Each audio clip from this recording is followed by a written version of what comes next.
What is up, cool cats of the interwebs? It is your girl Haley back at it again with another episode of the pre-review crew for October and November 2023. Last month, Brendan hosted, and it was a shit show. So if you didn't check that out, you definitely should. Let me kick it over to who I have in my crazy cast of characters. We have, of course, our previous host, Brennan. I am the previous host, Brennan. And we have Mike. And I've never been the host. Anyway. We should change that. Oh my god. Let's not for this episode, maybe next episode. Okay. But let's talk about the games that we previewed last month in our review portion now. So for October, we're kicking it off with Assassin's Creed Mirage. It's an action-adventure single-player game developed by Ubisoft Bordeaux and published by Ubisoft. It came out on PC, PS5, PS4, Xbox Series X, and Xbox One. It released on October 5th and currently sits at a 77 top critic average with 75% of critics recommending. Brennan, you also have an echo. I'm gonna explode.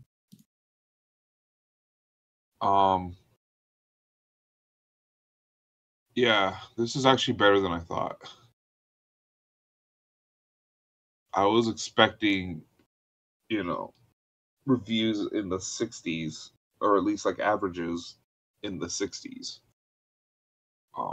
But it seems like people are enjoying the fact that it's going back to the, as some of these reviews say, back to basics of the original Assassin's Creed games. A lot of people seem to be enjoying that. It's just other aspects of the game seem to be like really bringing it down. I'm looking for a lower review score. I'm looking at reviews and they're all like 8 out of 10, 7 out of 10. I'm looking for some more. But yeah, I think it shows people want, original, completely stealth-based, Assassin's Creed. It was a really good formula, and they kind of veered off from it, and now that they're going back, people seem to be happy with that. Honestly, this hit right where I thought it was going to hit. I knew this was going to be mid. Around the 7.5s, the 8s. The 8s are a little high. Somebody gave it an 8.5. In my brain, that's still a little bit high. But, it's in that mid-range. And Ubisoft does what Ubisoft does. They go, oh, we're going to do this, but it's old school mixed with new school because they can't get rid of that. We still need to create this massive open world. So it's great to see that they've upped the stealth, they've upped the parkour, but they're still giving you that swig of the latest Assassin's Creed games and mixing it in there. So I wouldn't say it's a true back to basic.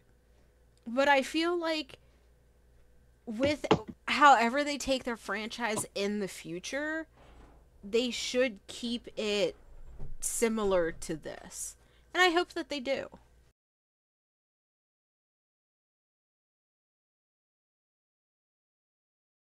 Yeah, I like all the reviews. Excuse me. A lot of the reviews say that it's become more condensed, right? Especially because Valhalla and Odyssey, and even I guess Origins to a certain extent, were very bloated. So I like how it's scaled down in scope, but a lot of these reviews all kind of like there seems to be like some missing piece here, and I'm not exactly sure what. Is it the story? There's one Game Informer, the first line is, concerns about the conclusion aside, I had a wonderful time. So, that's not a fantastic sign. Not everything is perfect, and meanwhile, it's still an 8 out of 10. I guess I just don't know exactly. A lot of people, I don't know. I think it's just, it does a lot of things just okay, and nothing, stand out. Outside of just trying to take old and new and put them together, when honestly, why don't you just make something new just entirely? Just stop trying to. It just feels like they just want to keep. They're like, we want to do new Assassin's Creed. We want to do old Assassin's Creed, excuse me, with this new engine. And it's like, dude, just I don't know. I don't know what they're doing anymore. I really don't. I don't think Ubisoft even knows. Because here's my thing. They keep going, old Assassin's Creed, new Assassin's Creed. And then you look at the next gen games and they're like, next gen Assassin's Creed. And I mean like next gen as in like the games coming out soon after Mirage, Hexe, and not Jade. I don't remember what the other game is. Jade's the mobile one. I forget what it is. But like those games are apparently going to be different than the Valhalla and all those other ones. And I'm just like, where are you taking this? Like, what? Like, Ubisoft is just a mess. They have zero sense of direction. Yeah, which I think is sad because, there was a point where Ubisoft, I feel, was like, when they dropped the game, you're like, oh shit, this is Ubisoft. I really want to play this. And it's just, they've just gotten to a point where it's like, Ubisoft game, releases, and now you're just like, yeah, I think the only games people are really excited for anymore are the Tom Clancy games. I don't even feel like people are excited for those because I barely, at least in my opinion, I feel like I barely hear anything about those.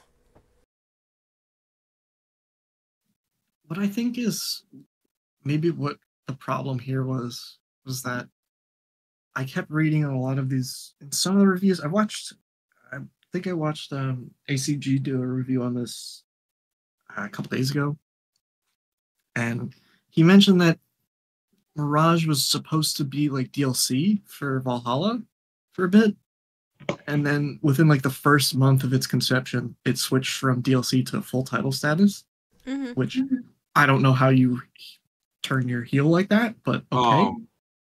Tears of the Kingdom did that. Okay, but it.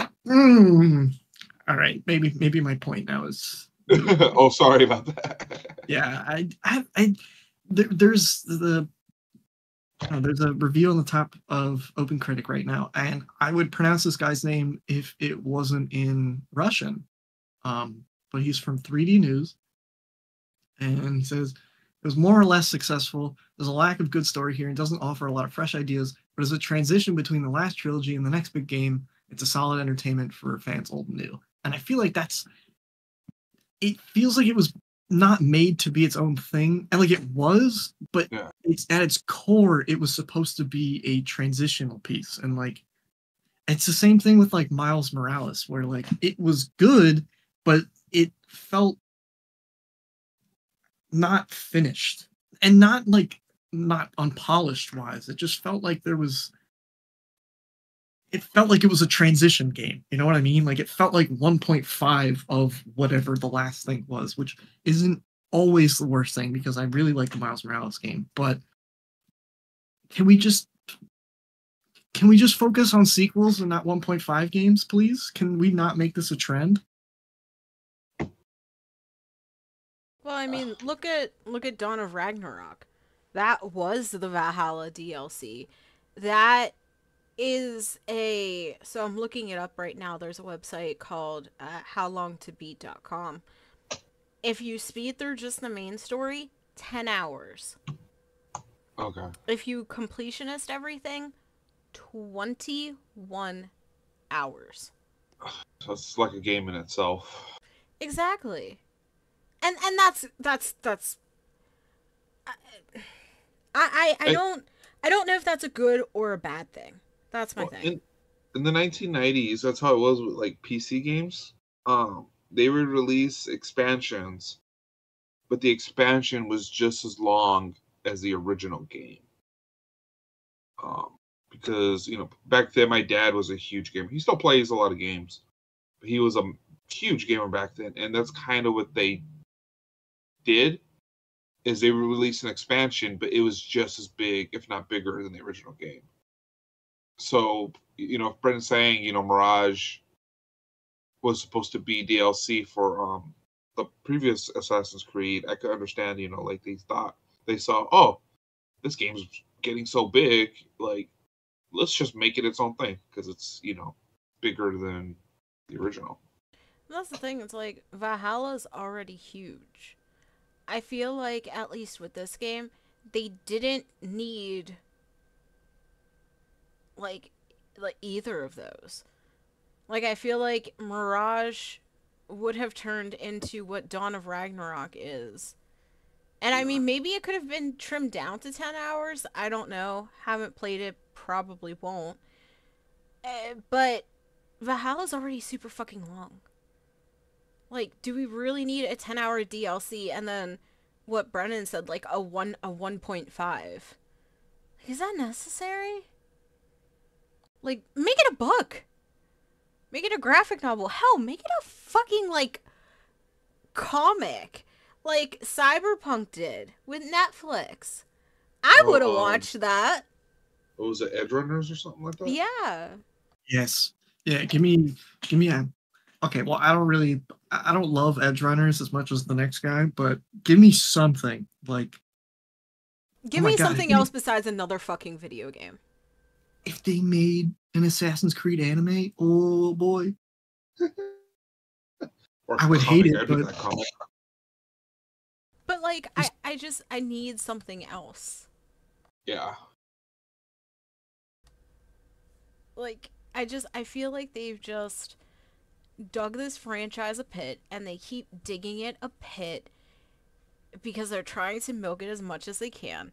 And there's only so much that you can milk this pit, and the pit is running dry. I'm over it. Well said.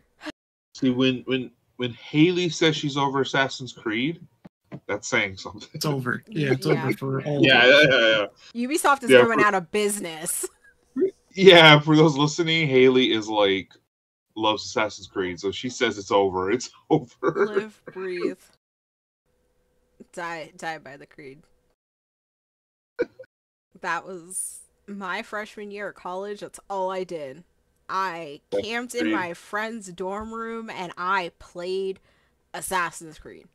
That's how it was with the first one and the Ezio trilogy. Yeah, that's what I played. Well, I played the Ezio trilogy, beat all of that, and then went back to play the first one, and then was like, nope, can't do this. So then I got my own PlayStation, and then started playing them after that. But, okay, let's leave my hopes and dreams in the dust, and we're going to kick it off to, definitely, a Game of the Year contender. We're talking about Marvel's Spider-Man 2. It's an action-adventure and single-player game developed by Insomniac Games and published by Sony. It released on PS5 exclusive.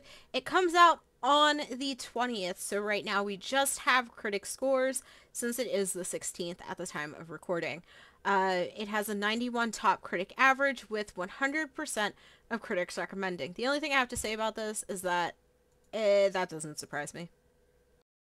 Yeah, after because the first one was really, really good, especially the Miles Morales DLC.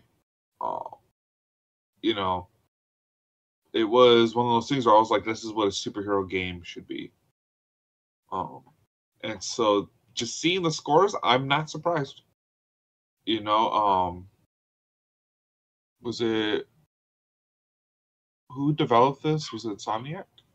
Insomniac, yeah. Yeah. I can't think of a game I don't like from them. And Spider-Man 2 seems to be living up to that.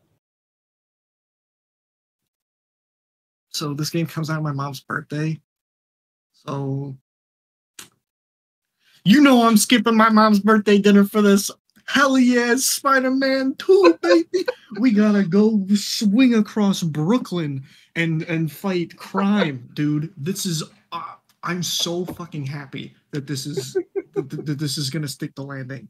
This is gonna stick the superhero landing. Oh my god, just web me up, Peter Parker, and just throw me out on the street. I can't wait for this. And the reviews have been glowing, and it's so good because Insomniac does not miss. They do not miss.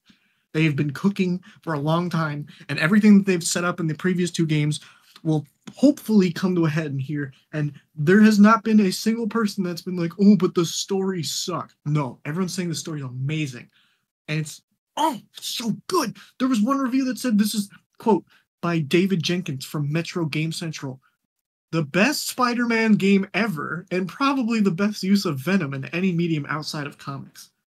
When do you don't hear that often? The line isn't thrown around at every Spider-Man game except for the last couple. But before that, we hadn't heard that since like 2002, 2003 when Spider-Man 2 came out from the GameCube, PS2, and Xbox, whatever. Oh my god, I'm so happy.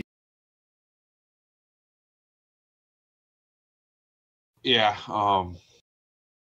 like I said, Insomniac always knows how to nail their games, and so this is like, I think other developers need to take notes on how to do a superhero game. Because Brennan will be taking his PS5 to his mother's birthday dinner just to play this. Probably. I mean, for anyone wondering, no, I actually am going home to celebrate my mother's birthday. But Saturday, don't talk to me. Don't talk to me. Unless it's about Spider-Man, don't talk to me. It's going to be crazy, dude. Okay, dude. Now I know not to message you. Yeah, no, don't. I'm not. Saturday, I'm sick Saturday. Whoops, sorry, guys. I'm out forever.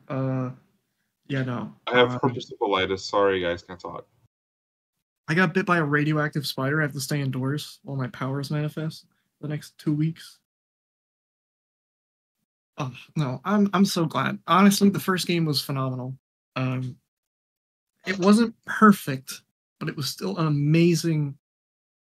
If anything, it just nailed, like, okay, first off, it was an open world game. Open world games have been rehashed time and time again, but just the Spider-Man flavor, the traversal was fun. You feel like Spider-Man. I hate that I said that, but it does a really good job of, especially like the traversal, the speed, and hopefully that comes across with this new one because they said that they were gonna change that a bit. And also with the wingsuit, you add a wingsuit to any game, and I love it.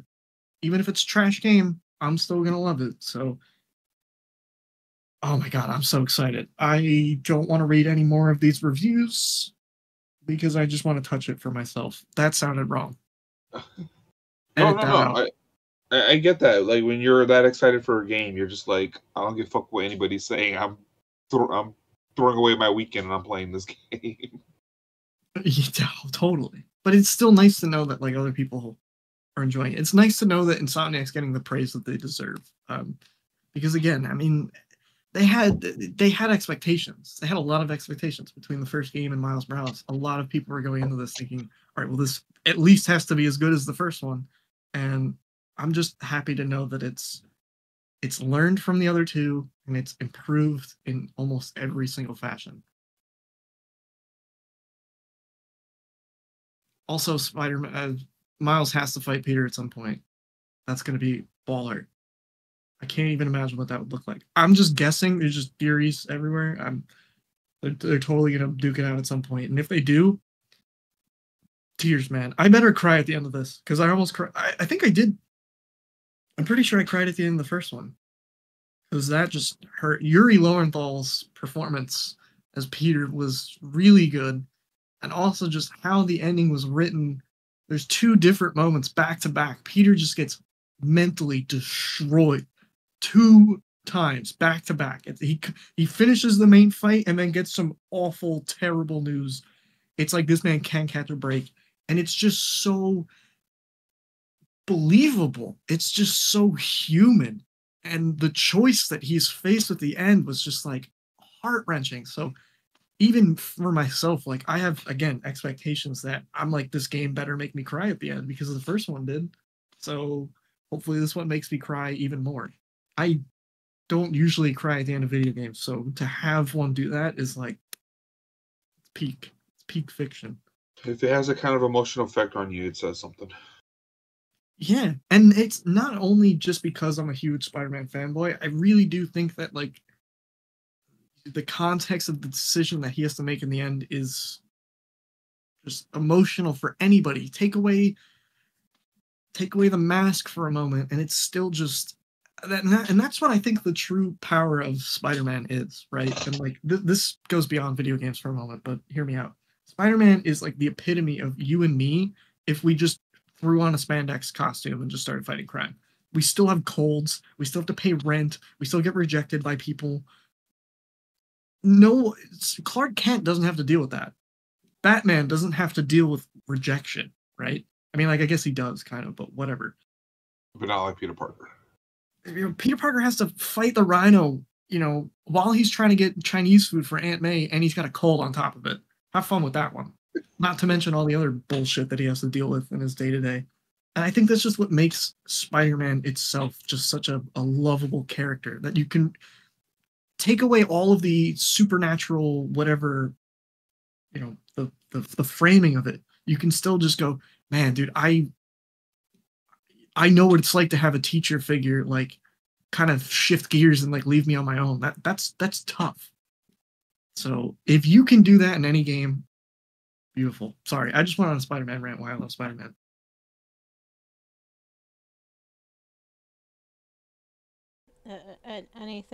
Anything else?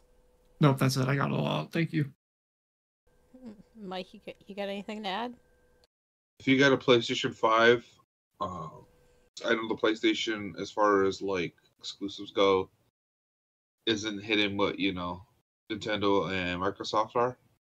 So if you got a PlayStation and you're looking for something to play on your PlayStation, I would definitely recommend this and say, yeah, go get this game. I will say that I think I will pick this game up. Um, I didn't play the first one. I didn't play Miles Morales, but I watched people play Miles Morales, and it was really cool. Um, but this one I'm interested in. It seems interesting, so I think I will probably pick this up when it goes on sale. Around the holiday season. Will I play it and finish it? Don't don't look at me there. But at least I will spend my money on it. And at the end of the day, that's basically all we need. Hell yeah. Hold on, what does this have a... Oh, it's sitting up there pretty high. This year was the... We got a lot of high scoring games this year, I'm not gonna lie. And we'll definitely talk about all those in our end of the year podcast, so make sure you guys stick around that long to listen to all of us ramble. Anyway, we have to skip over Alan Wake 2. At the time of recording, it is not out yet, as it doesn't come out until October 27th. So do come back next month so that you can catch us talk about that and how Brennan peed his pants in his sleep because he was too spookified. Yes, that will totally happen. And now Mike Nutty because he loves spooky stuff. Yeah, exactly. It won't just be because I'm a perpetual bedwetter. I mean, sometimes, some of us just we don't wake up when we gotta go to the bathroom, man. I mean, it just happens. I've actually I've never actually, on the record, I've never actually done that. I just thought it'd be funny to say that really quick. Whew. Yeah, me neither. Yeah. Please. Yeah, thanks. Thanks, movie magic. Definitely keeping that in there. Anyway, let's talk about some games coming up for November. We're very close to the end of the year, and we're definitely running out of games. So the first one we're going to talk about is Thirsty Suitors. It's definitely not what you think. It's an action-adventure single-player game developed by Outer Loop Games and published by Annapurna Interactive.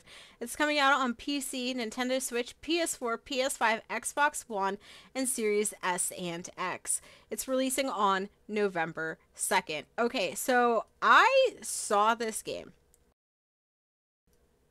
last month when we were looking at stuff, and I was like, holy shit, That looks so cool.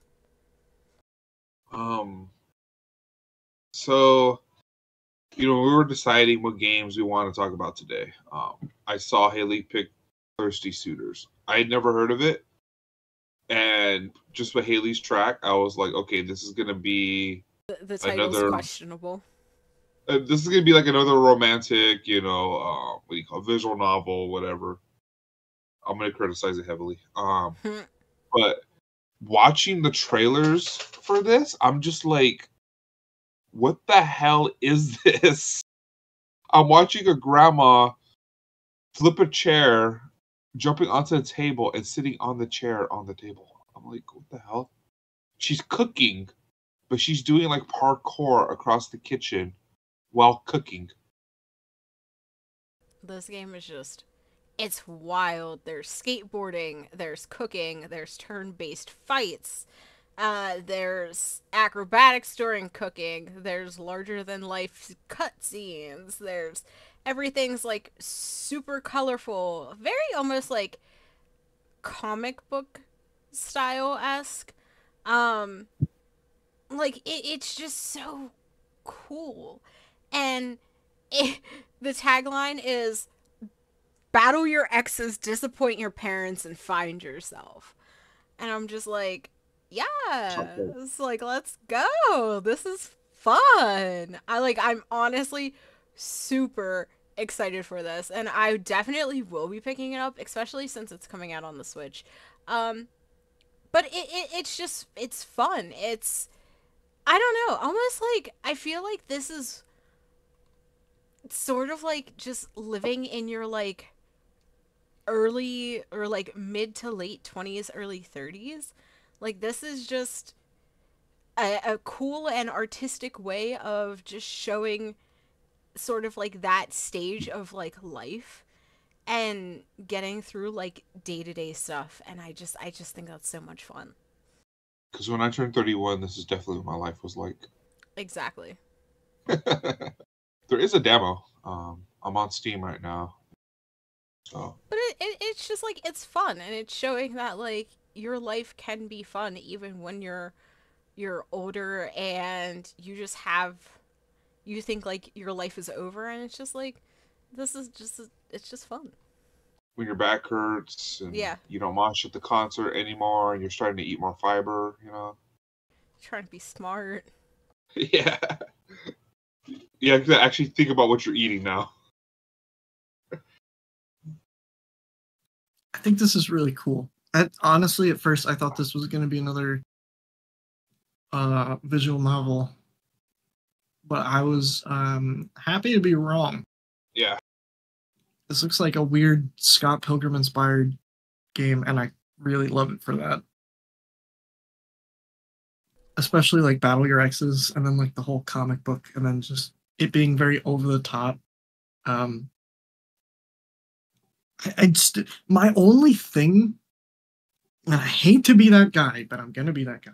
My only thing is that because it does so many different things, as Haley said, the cooking and the flirting and the fighting and the skateboarding, and I just I hope that they each piece of this pie gets like equal amount of attention, excuse me, right? Like I don't know. I guess I just don't want. My only thing is that if you pack too much stuff in, something somewhere, it's gonna, fall behind. So Mhm. I'm just hoping that it's all packaged together rather nicely. And I don't know, just based off of just unique factor, I'm in. Right? Like I feel Yeah. like we don't see games like this too often. So this is cool. I think the last game that this reminded me of Hi-Fi Rush or whatever. Yes, yeah. Oh, yeah. Yeah, in like in a good way, in a very good way.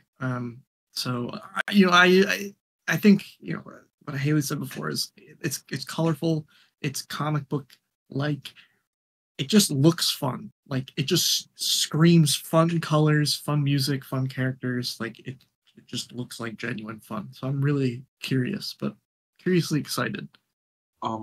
Yeah, I'll probably download the demo, um, just to try this out because it does look, very entertaining. I definitely have to agree with Brendan though. It's like you get all these different elements and you put them all together, and it's like how do you make all these different elements mesh well in the sense that they actually make sense and make sense with the story? So, Yeah. I mean, we'll definitely have to see. But it's fun, and I'm super excited to um play it and go along this journey because like I said, it's you don't see a lot of people sort of at that middle age of their life. So, getting a character that is a little bit older or at least looks a little bit older and appears a little bit older and is sort of going through like this wannabe midlife crisis. Like, I just think it's so much fun. Saying that is just making me think. I think this will really appeal to like people our age, like those '90s Mm-hmm. kids who are now starting to get close to middle age. You know, because Yeah, we all grew up skateboarding, playing video games. Trying to figure out our dating life. I think it'll be a lot of fun. So I'm super excited to see this. But on the topic of dating, we got a life sim. And we all love a good life sim. We're talking Hell about yeah! My Time at Sandrock. It's a life sim, single player game. It's developed and published. It's developed by Pathia Games and published by Focus Entertainment Studios. It's coming out on PC, Switch, Xbox One, and Series S and X on November 2nd. Please tell me this game has waifus. I hope it does. So I never played My Time at Portia, um, because I think that was like, I don't know, I think I played like a little bit of it and didn't really love how like janky it felt. Oh, But okay. My Time at Portia was essentially, think of like 3D Stardew Valley, where it's three-dimensional and not 2D. Yeah. Um, but you instead of being a farmer, you essentially are an inventor or like an engineer or something. You can farm, bless you. Thank you. Sorry about that. I think in the first one you could. I'm not really sure because I never played the second one or the first one, but in Sandrock you can. But again, yeah, you're more of like a builder. That's what your whole purpose is. You're builder. You take materials gathered around the town to like build certain things to then give it to your townspeople, and then it's also linked centrally to the main story. So, like for example, if like there's like a train station in the town. If for some reason the track doesn't work, um, the whole town kind of like reacts to that, and you'll be tasked to like getting enough materials to fix the train, whatever. It happens a lot throughout the whole story, but what's interesting about Sandrock is that it takes place in like a desert town. So right off the bat, I feel like it's just automatically a different setting than most life sim games. We've seen the tried and true, your grandpa kicked the bucket and now you gotta go on his farm because you've got nothing else to live for. But this is like different. It really steers into the whole like you're a builder, you're not a farmer. Like for example, you can't cut down trees like around the town. If you cut down a tree around town, there are people that come up to you and be like, "That's illegal. Don't do that." We only have like 10 trees in the whole town. We live in an oasis. We don't really have time for you to cut down trees. So like wood management, that's a problem. In normal games, that would not be a problem, but in this game, it is at least at first, it's kind of a problem. And I mean problem, not like a bad thing, more of like an obstacle for you to overcome. I'm speaking a lot about this because I played My Time at Sandrock in its early access, and I've been like watching it slowly develop. And honestly, I got sucked into it pretty hard. Like I really, really enjoyed it. There's definitely like a certain level of like weird jank to it, and I can't really explain it unless like you feel it for yourself. But it goes away pretty quickly, I would say. There's just something about how it feels in like the third person. It almost at first it almost feels like you're playing like a weird MMORPG, kind of like I don't know. I always felt like I was playing World of Warcraft, but in a good way. Um, but yeah, no, I'm really excited for this to like be completely fully launched and have its console release. I've had a blast with it. I haven't played it in a bit with all the updates, but hopefully once these stories all fleshed out, um, it will have a nice little conclusion. But I'm really looking forward to this. Hopefully it reviews fairly well, and I think that it will. I feel like it's going to hit around maybe like that high 7, low 8 point, just because it isn't perfect. But for what it is, it's just a nice change of pace to the life sim genre, to be honest. Like, it doesn't feel one-to-one to something like Stardew. Um, it feels like it's very much its own thing, but has very clear inspiration from Harvest Moon, Stardew, etc.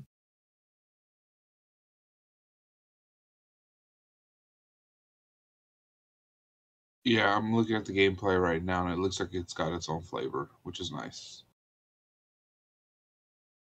Yeah, it's fun. It's like a very big focus on just it feels like there's a big focus on the community. I mean, and there was a lot of that in Stardew, but I don't know. There's just something here. I liked it was you're very much incentivized to take like daily quests essentially to like build random objects and then hand deliver them to different villagers, I guess. Similar to Stardew's like bulletin board, but in a way that feels more interesting. I also think it's funny that you can one way to like become friends with someone is beating them in a duel. So you just completely just rock their shit, and then their approval goes up, and it's like, okay, that's hilarious. I'm gonna beat the shit out of my soon to be girlfriend every day until she loves me. It just doesn't make any sense, but it's also kind of funny. You're sitting there, she will love me. And really quick, the other thing that makes it separate from something like Stardew Valley is that there very much is a main quest line. There is a beginning and a middle and an end to this story. It has antagonists, heroes become friends, friends become heroes, villains. You know what I mean? Um, Again, something not found in something like Harvest Moon. It's kind of more akin to like a Ruin Factory, where like the main story is tied to progression through the game. As you get more stuff, you kind of have to progress the main story in order to unlock those different tiers of materials and upgrades and whatnot. It's just a really good time. I really enjoy it. I think I married the pottery girl. That was great. I love her. I can't remember her name though.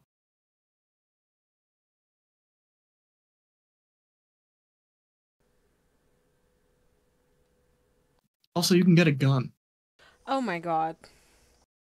Yeah, because it's like the Wild West. So like you get That'd a be gun. just like home. I'm dead. I can't. I don't know if I'm gonna play this. Like, it seems cool and interesting and fun, but I got to see how much time I have. Wait, when's this come out? Oh, maybe I'll pick this up while I wait for the next game we're about to talk about.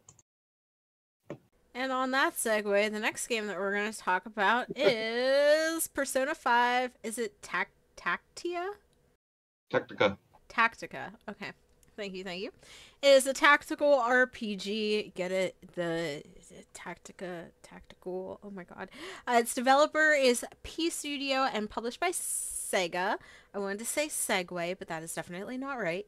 It's going to be on PC, Nintendo Switch, PS4, PS5, Xbox One, and Series S and X, releasing on November 17th. Anybody that knows me knows I love Persona 5. It's one of my all-time favorite video games. You know, my girlfriend's questioned why I bought this game 3 or 4 times. You know, I've put hundreds of hours into it. So, you know, when a spin-off, you know, gets announced, I get super excited because I got this. I got the Mosu one. Oh crap! What was that game called? I don't remember. You know, I got the I am blanking so hard right now. Strikers. Yes, Strikers. I got Strikers. I got the dancing game. So I'm just always excited for more Persona, and this is again they're as a spin-off they're taking another approach at a different genre, which is something I really I really love and respect, that they're just not doing the same thing over and over and over and over again, but they are trying their hand at different things. And this looks really fun because it's a tactical RPG, but it's got a lot of that Persona flair to it.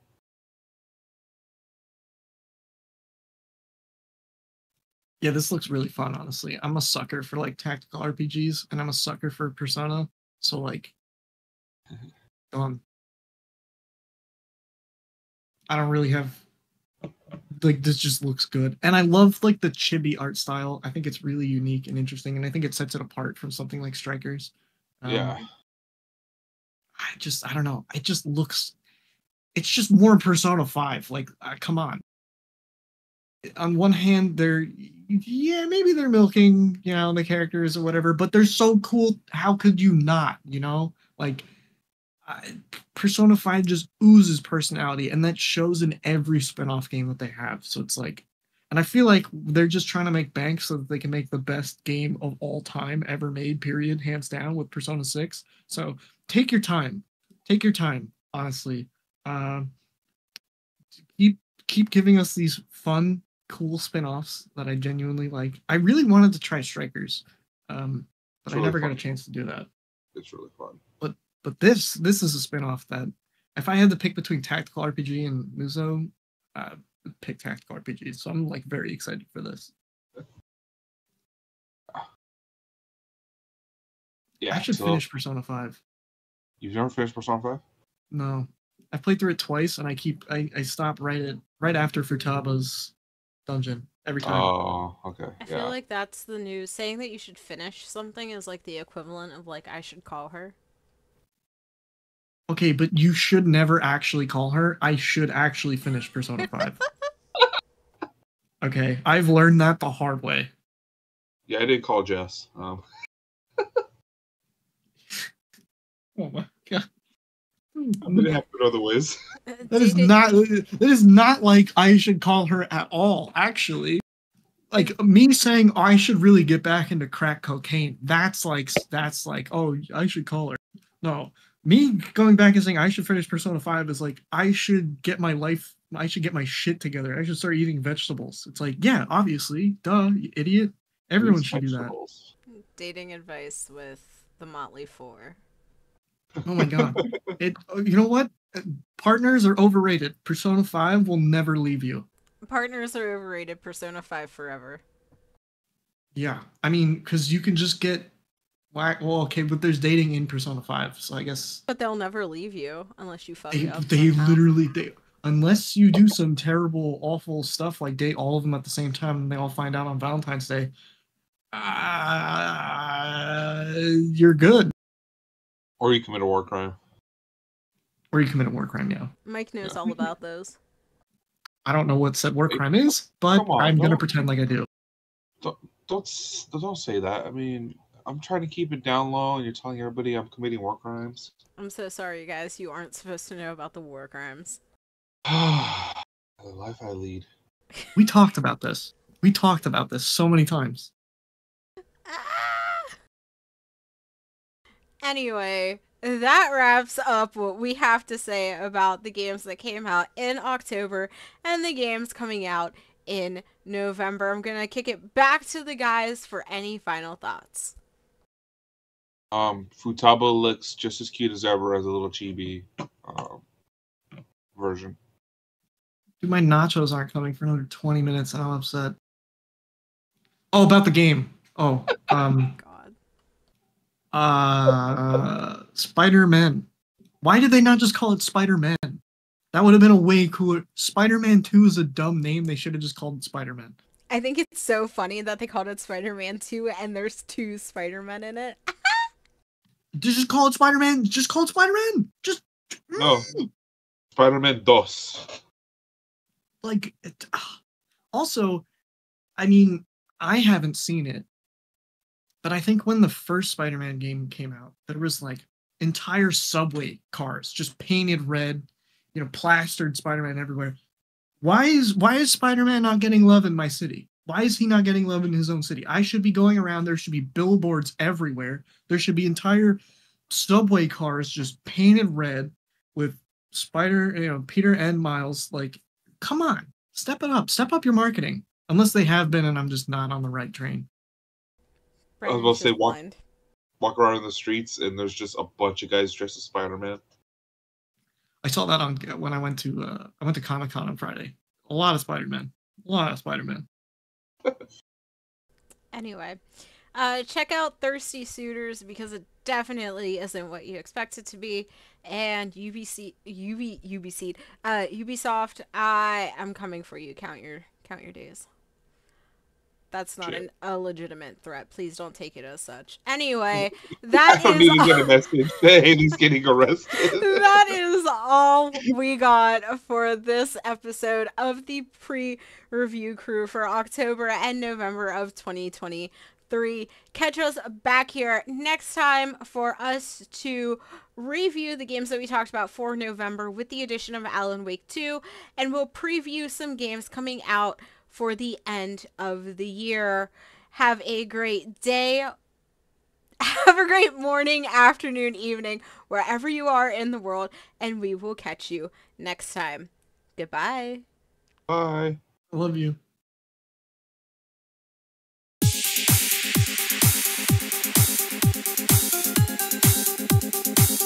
Show. Oh my god. Yes.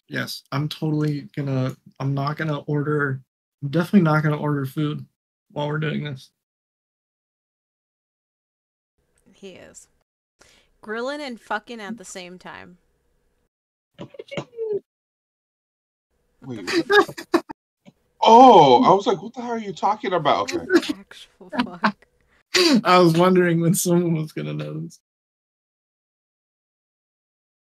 Yeah, I was like, what the hell are you talking about? And then, oh, okay. You know. Yeah. You know what we're talking about. We're grilling and fucking at the same time. Oh, yeah. Anyway. Okay. Are you ready, kids?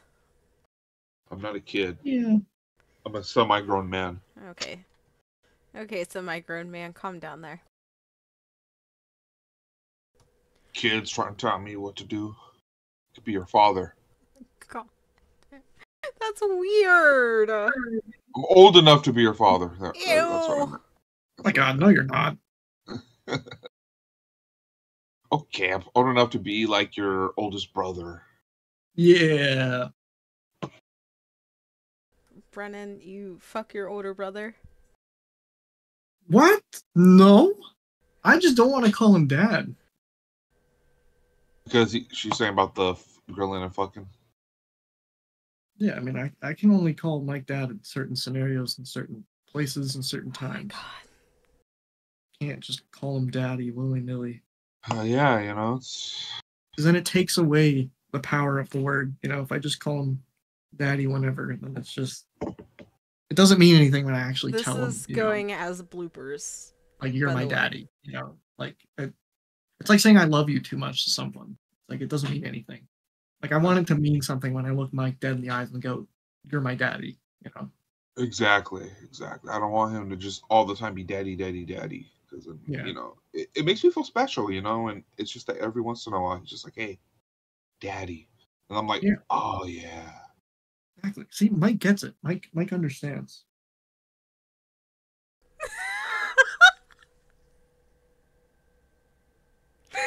Oh, this hurts. This hurts so much. Anyway. You like how we just give you free blackmail? Do you like that? I put it at the end of every video. Jesus. My girlfriend hits me. That's a soundbite I don't need. Don't say that about Jess. We know she doesn't. No, okay. So when I see like really stupid stuff, she'll give me like a little playful smack. I do the same thing to Matt. Yeah. And so I tell people, our friends and stuff, I'll be like, man, just hit me. And instead of being like, oh man, I'm sorry, they always look at me and go, what did you do? I'm like, what? Like,